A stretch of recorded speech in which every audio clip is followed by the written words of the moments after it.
Amici atleti, buongiorno. Oggi alleniamo insieme gli addominali.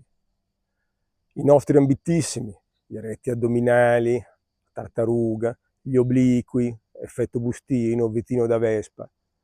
Mi permetto di consigliarvi, di invitarvi a visionare i miei 2 video presuntuosi prima di questo allenamento. Uno legato al sistema aerobico per bruciare i grassi, perché se abbiamo un po' di grasso davanti la tartaruga non si vedrà mai, e 2 proprio sulla muscolatura addominale, anatomia descrittiva ed anatomia funzionale, per capire dove sono, cosa fanno, come si usano e specialmente come non farsi male per un uso scorretto degli addominali stessi.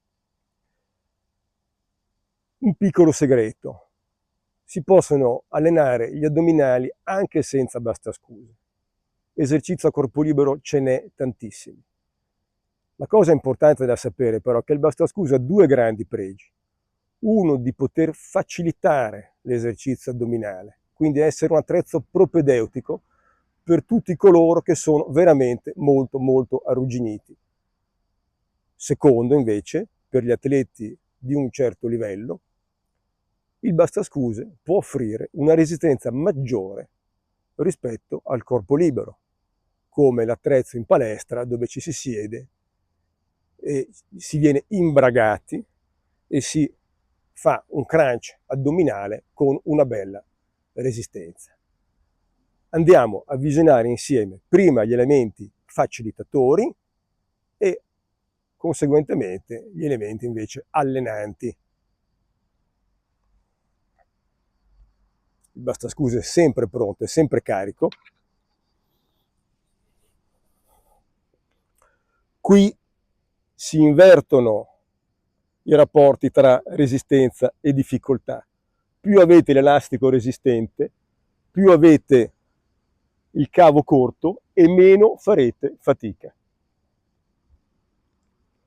Partiamo con 2 elastici in modo da rendere tutto veramente molto facile e il cavo corto, accorciato al massimo. La schiena deve essere sempre, la zona lombare deve essere sempre attaccata a terra, quindi qua sotto, non si deve mai sganciare. Siamo in questa posizione, l'elastico è tirato e pian pianino l'elastico ci tira su. Se facciamo ancora fatica, allontaniamo un po', sempre nel rispetto della zona lombare. Oppure accorciamo le braccia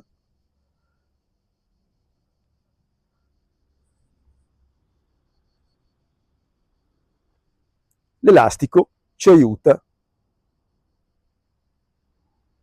si soffia mentre saliamo, così utilizziamo anche i muscoli del torchio addominale, cioè gli addominali profondi. In questo caso il famoso muscolo ileo-psoas non viene reclutato. Andiamo invece a reclutarlo con un altro esercizio. Mettiamo caso di essere appunto veramente fuori forma e di non conoscere bene la dinamica degli addominali. Vi consiglio di stare sui gomiti con almeno una mano sulla zona lombare, in modo da percepirne i movimenti, che dovrebbero proprio essere minimi, non si deve per nulla inarcare.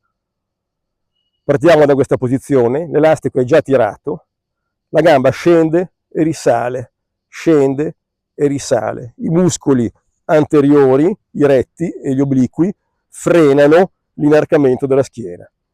Scende e risale. L'elastico aiuta a frenare la discesa e aiuta invece la salita. È un po' come un vice ileo-psoas. La gamba sale e scende, intanto la mia mano posteriore monitora la zona lombare. Si soffia mentre la gamba sale. Faccio ancora troppa fatica? Do ancora un giro. L'elastico ancora più teso mi aiuta ancora di più.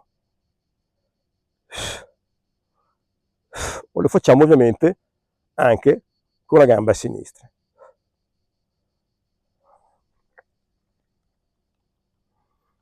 Possiamo farlo sui gomiti con entrambe le gambe. Scende un pochino, raccolgo, scende un pochino, raccolgo, scende un pochino e raccolgo. Volendo, senza raccogliere, un pochettino più difficile, si può fare questo.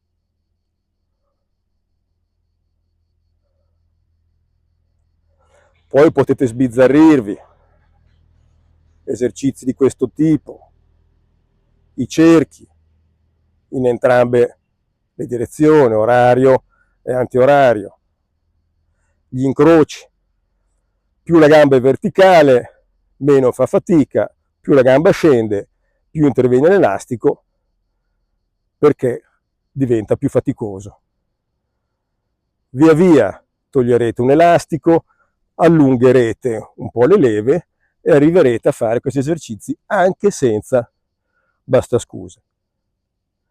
Se siete invece un pochettino più in forma, invece che stare sui gomiti, potete stare alloggiati con la schiena sul pavimento, la testa comoda su un cuscino e fare gli stessi esercizi che vi ho appena proposto. Questa era la parte propedeutica, facilitante. Invece, se siamo degli atleti già di un certo livello e vogliamo allenare con maggior resistenza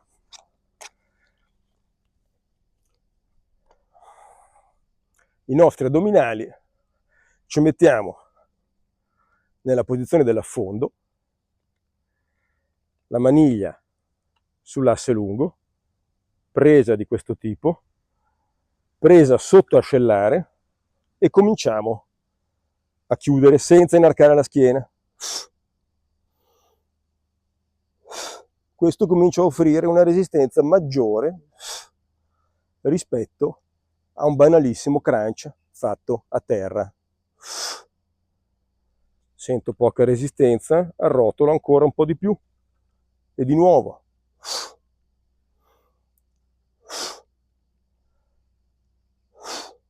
Qui sviluppo entrambi gli areti addominali, specialmente quello di destra. Possiamo anche dare un elemento torsivo. Finita la flessione, diamo un elemento torsivo. Chiudiamo.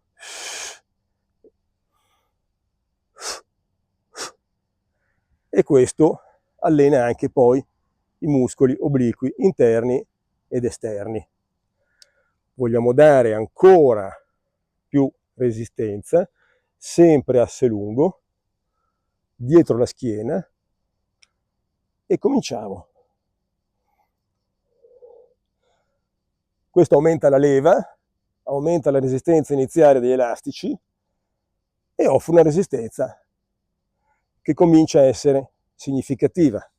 Lo possiamo proprio rendere centrale con l'impugnatura di entrambe le mani e chiudere. Il ritorno controllato, la zona lombare piatta.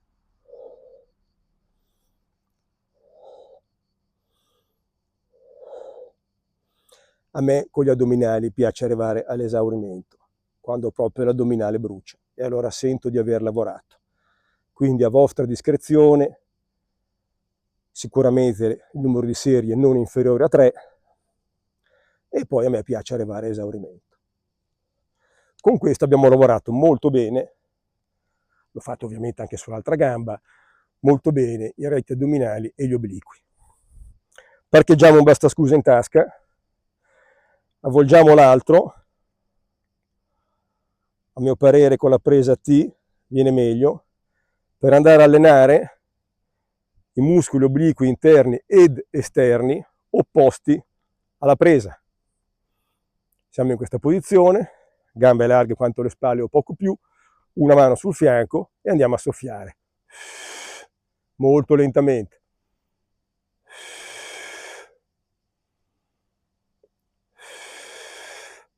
Con questo l'effetto vetrino da Vespa è assicurato. Bisogna impegnarsi ovviamente, ma l'effetto bustino è garantito.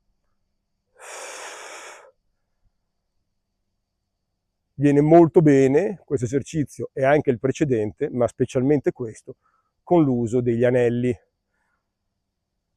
Vi invito a prendere i vostri anelli e ad accorciare la corsa e a raddoppiare la resistenza. Bene, l'importante è non farsi male a quegli addominali. Questo è un bel allenamento che vi consiglio. Grazie.